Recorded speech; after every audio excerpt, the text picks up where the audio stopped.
Heidelberg ist eine Universitätsstadt in Baden-Württemberg im Südwesten Deutschlands am Neckar. Mit über 160.000 Einwohnern ist sie die fünftgrößte Stadt Baden-Württembergs. Heidelberg ist für sein Barockzentrum bekannt, das Besucher aus aller Welt anzieht.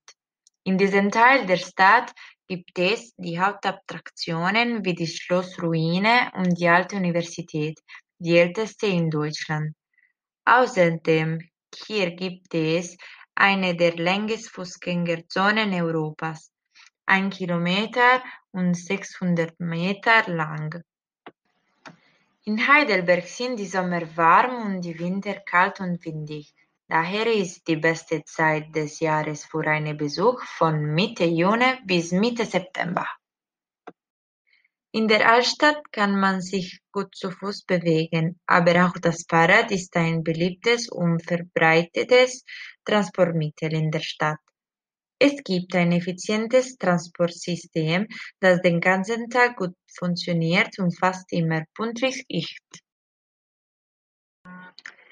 Aus der kulinarischen Sicht ist Heidelberg für seine Studentenlokale und Kneipen bekannt. Auf der Karte stehen normalerweise Tafelspitz, gekochten Rindfleisch mit Meerrettich oder lokale Würstchen mit gerösteten Zwiebeln und Sauerkraut.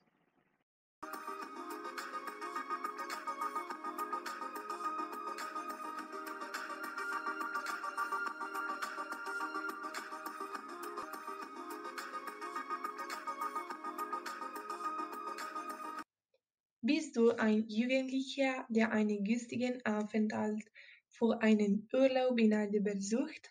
Dieses Programm ist perfekt für dich.